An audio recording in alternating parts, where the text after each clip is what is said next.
Remy Martin nasa Pinas na pero di sinama ni Team Cone sa Gilas Pool sa Asian Games. Tara kwentuhan! Nasa Pinas na ngayon ang inaabangan ng mga Pinoy fans na si NBA caliber guard Remy Martin mga idol para mag-ensayo sa Strong Group PH at mas malapit na siya ngayon sa Gilas mga idol na matagal na niyang pangarap na makapaglaro. So kasama nga ba siya sa Asian Games pool ng Gilas after ng Jones Cup?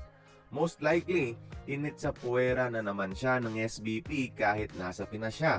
Si Angelo Kwame kasi mga idol, nag-back out at di na tumuloy sa Strong Group dahil maglalaro siya sa Asian Games at mas maaga ang preparasyon ng Gilas ngayon.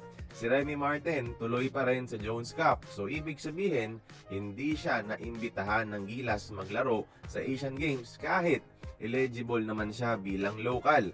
Kung inimbitahan siya, ba't pa siya maglalaro sa Strong Group hanggang katapusan ng August ang Jones Cup, di ba? Kukulangin talaga yan ng practice time sa Gilas. So meaning, wala talaga siya sa listahan.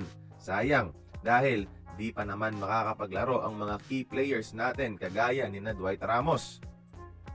So sigurado akong gagamitin ni Remy Martin ang Jones Cup para ipakita sa Gilas kung ano ang kaya niyang gawin sa loob ng court.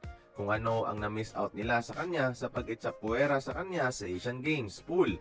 Dream come true pa rin kay Remy Martin dahil he will still represent the country pa rin sa Jones Cup.